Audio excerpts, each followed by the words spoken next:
It's the right decision for our people, the right one for our brave service members who risk their lives serving our nation, and it's the right one for America. Joe Biden has defended his decision to withdraw from Afghanistan. Millions of Afghans now face an uncertain future. But will the U.S. president pay a political price for pulling his troops out? And how will it affect relations with Europe? This is Inside Story.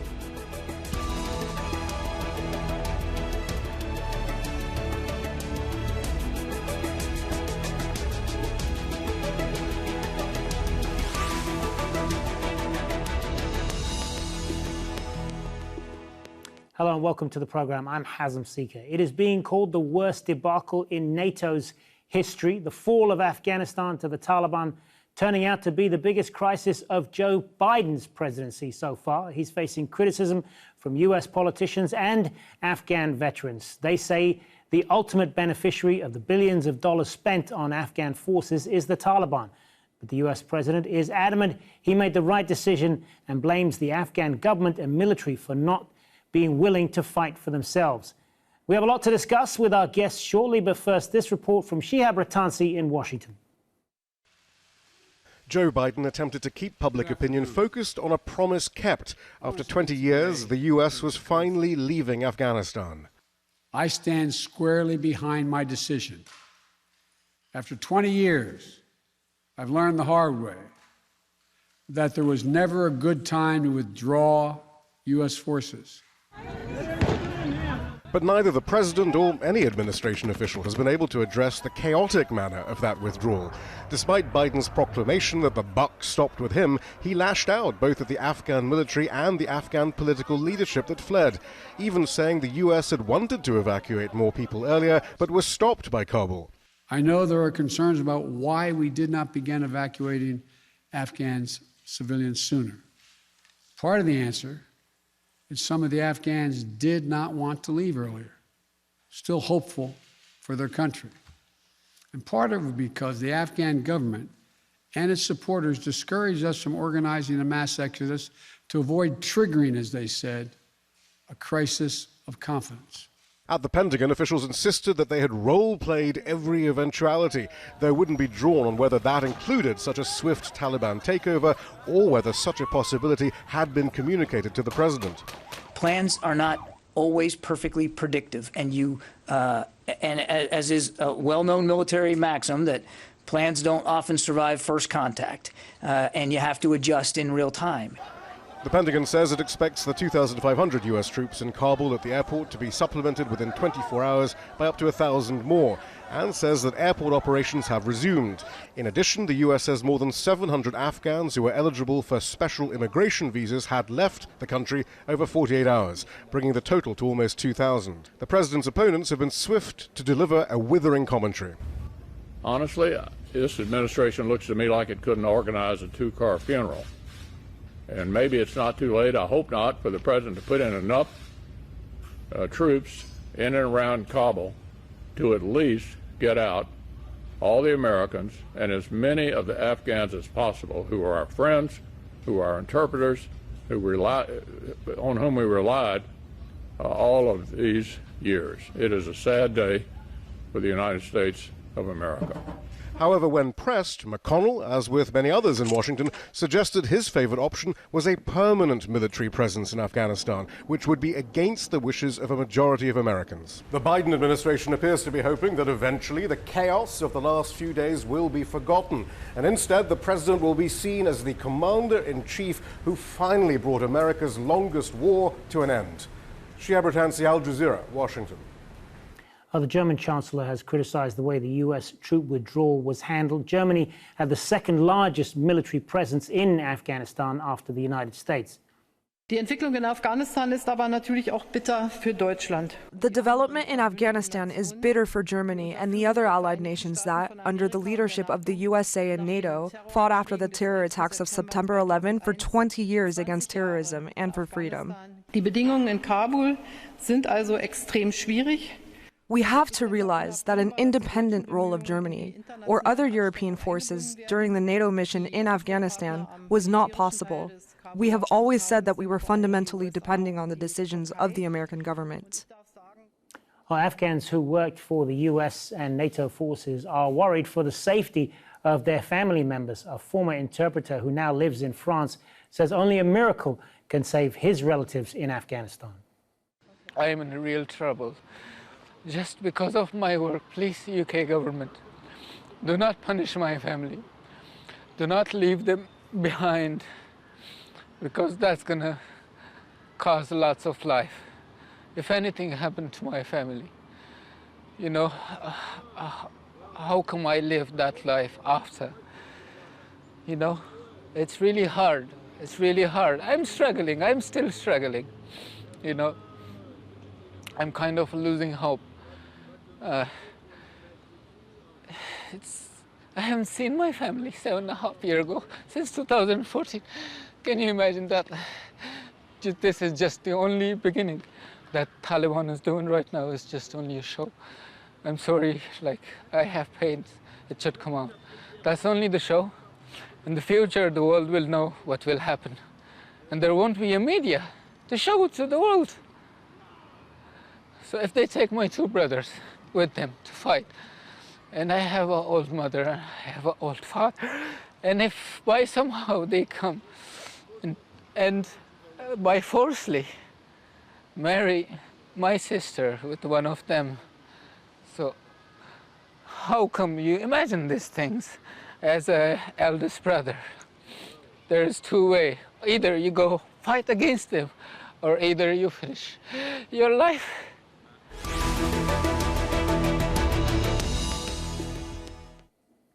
Well, let's talk more about this now with our panel in Washington, D.C. Jenna Ben-Yehuda, President and CEO of the Truman National Security Project. In Bethesda, Maryland, David DeRoche, a professor at the National Defense University and a former NATO Operations Director in the Office of the U.S. Secretary of Defense. And in Denver, Colorado, Jack Kingston, a former Republican congressman from Georgia. A warm welcome to all of you. Jenna Ben-Yehuda, let me start with you. Even if you broadly support the decision by President Biden to withdraw U.S. forces, all U.S. forces from Afghanistan, I think there's pretty universal dismay and criticism of the way that withdrawal was handled and the images that we saw over the last couple of days.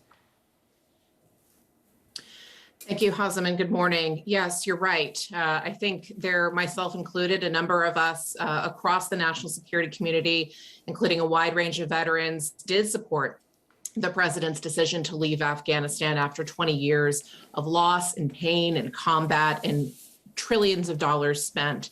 But this is not a withdrawal. It appears almost like an abandonment. And the chaos that we're seeing now at the airport as Americans, as Afghan women and human rights defenders and interpreters who supported our military forces scrambled to leave country, all of that was avoidable. And there have been efforts underway for months to address this directly with the White House.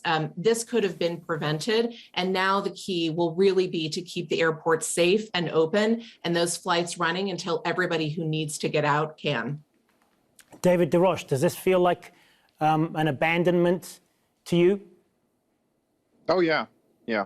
I mean, look, there's no doubt it is. There were going to be more people, regardless of how much capacity we have, regardless of how much effort is put into there. Afghanistan is going to be a very, very dark and brutal place for a long time.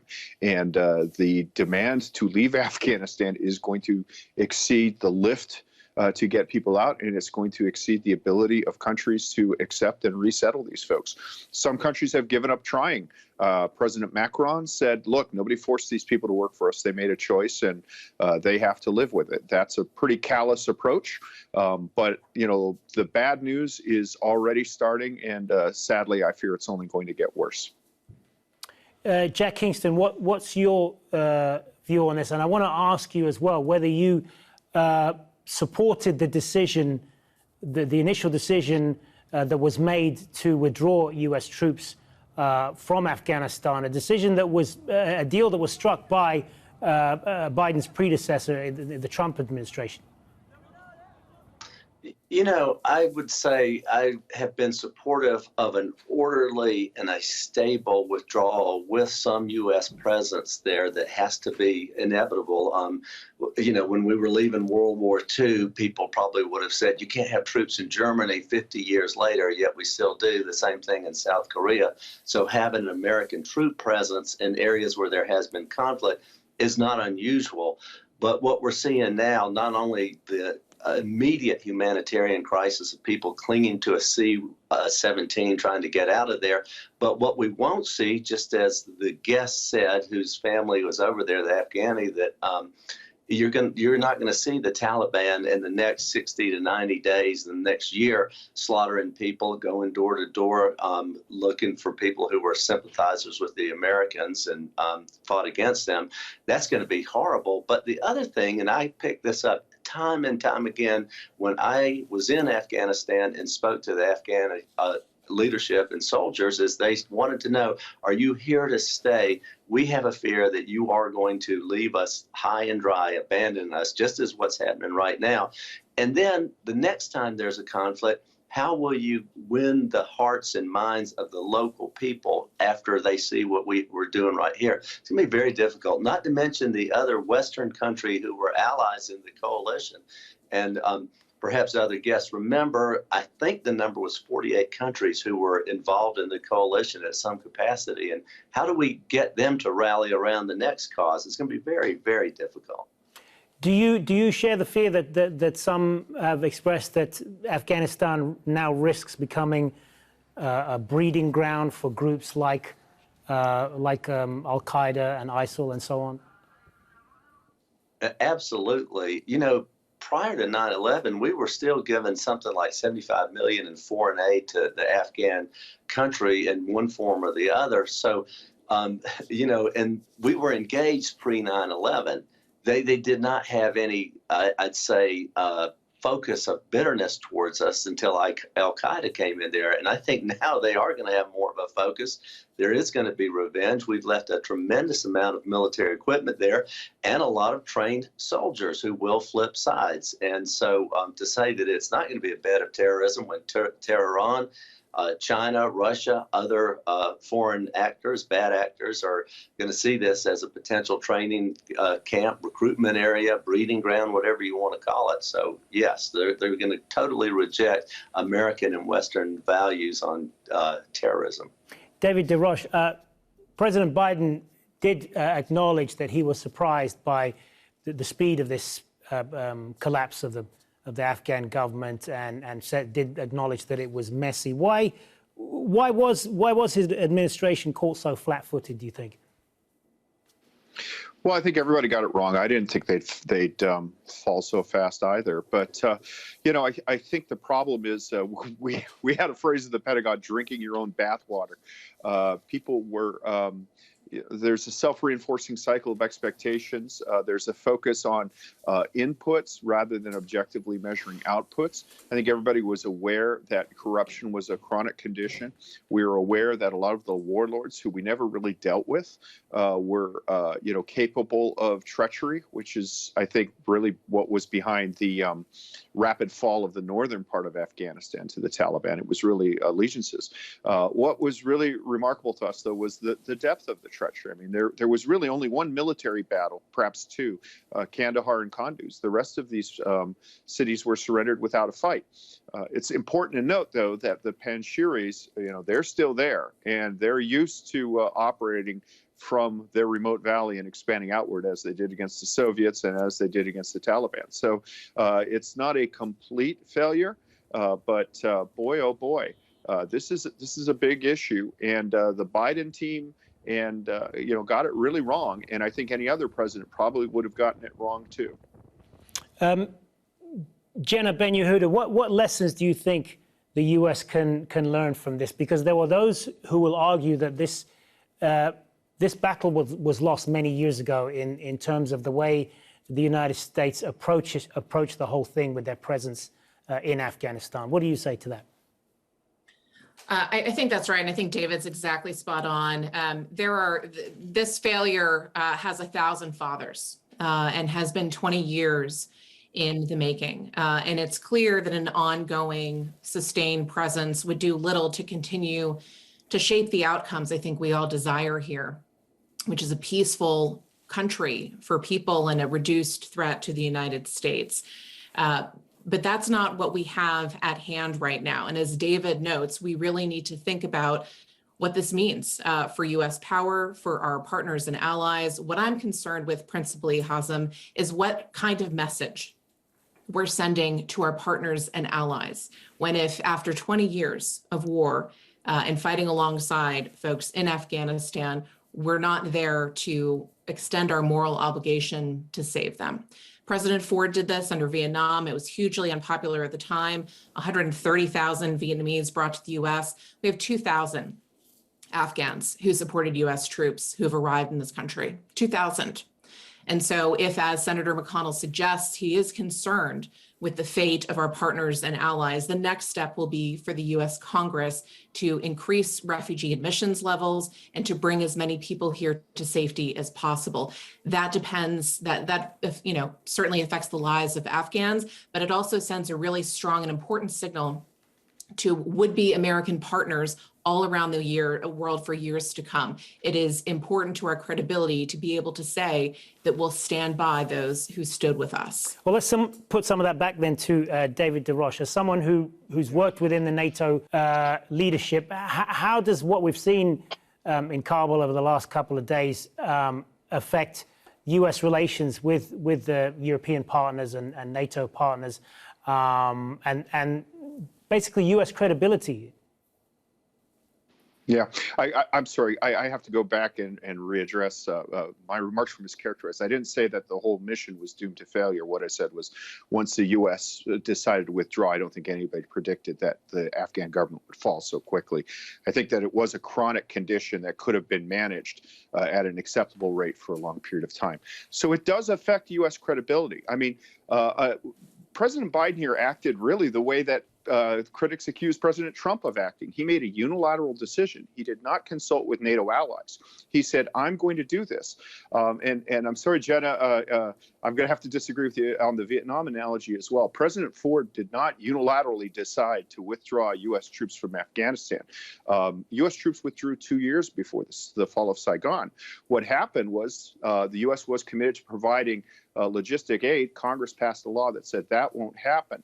I refer you to the Lewis Sorley book, A Better War, for the details on that.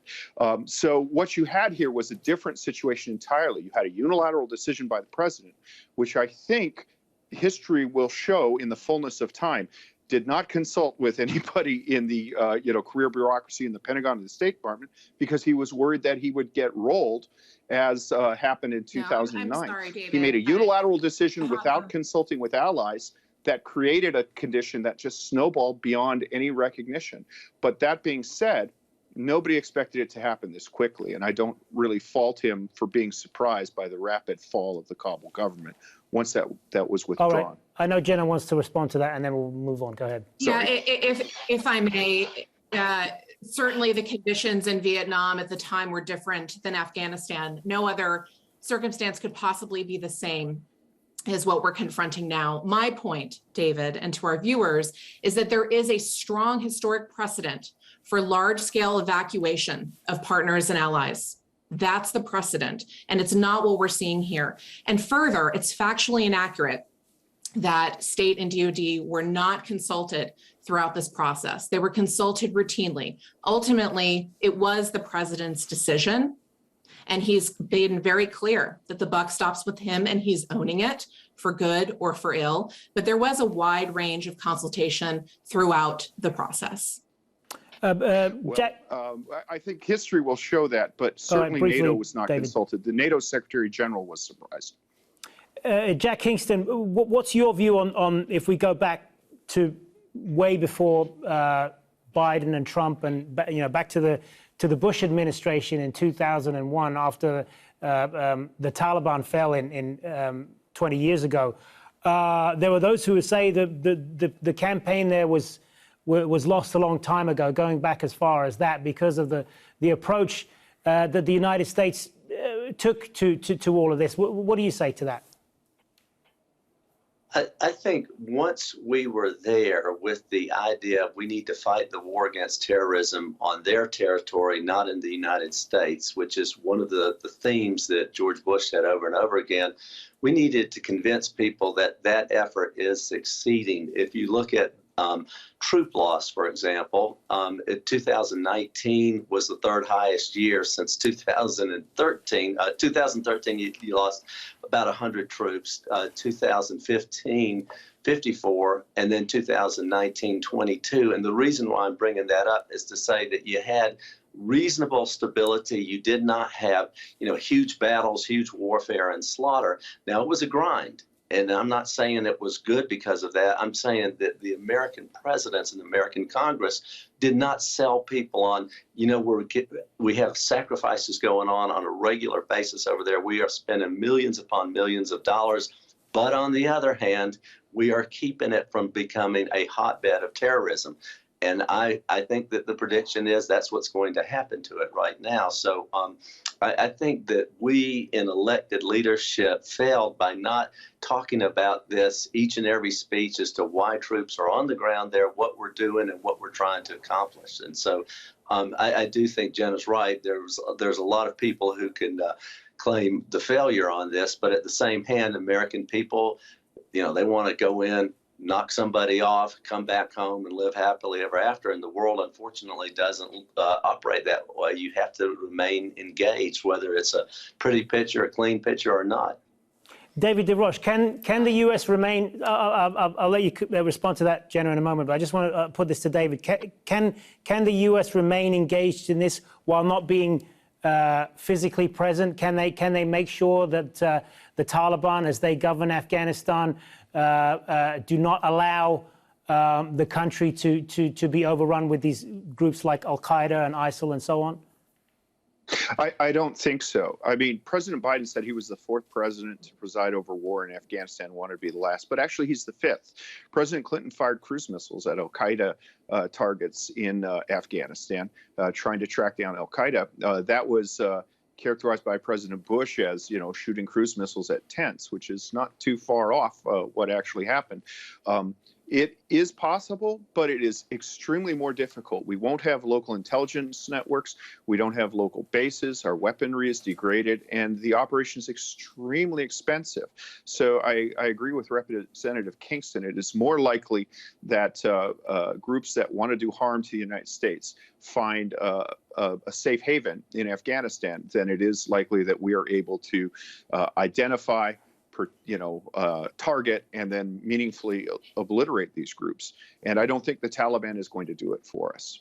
Go ahead, Jenna. Ungoverned spaces, places without the rule of law, the world over, are constantly vulnerable to becoming hotbeds for extremism. We know this. But what's also clear is that ongoing presence in Afghanistan wasn't going to change the nature of the situation on the ground. Yes, the withdrawal looks more like an abandonment, and it's been needlessly messy, and I believe should have been done different. We are where we are. But the notion that an ongoing commitment to continue to pour hundreds of billions of dollars into a country that we saw so quickly fell and failed to make serious advances is misbegotten. And it's hubris, and it has distracted the United States and stretched our military, the largest in the world, by a factor. All of these next major militaries combined are still smaller than the U.S. defense budget. And yet it has really strapped our forces and distracted the United States from addressing other issues like Russia, like China, like issues all around the world, like climate and pandemic response. It's time to divert resources to the manifold areas where U.S. interests are at stake. But for right now, we must confront the humanitarian crisis at hand. We're going to have to leave it there. We could certainly spend a lot longer talking about this. But for the moment, Jenna, Ben Yehuda, David DeRoche, and Jack Kingston, thanks very much for being with us. And thank you, as always, for watching. Remember, you can see this program again anytime by visiting our website, aljazeera.com. And for further discussion, you can go to our Facebook page. That's facebook.com/AJ Inside Story. You can also join the conversation on Twitter. Our handle there is @AJ Inside Story. For me, Hazem Sika, and the whole team here, bye for now.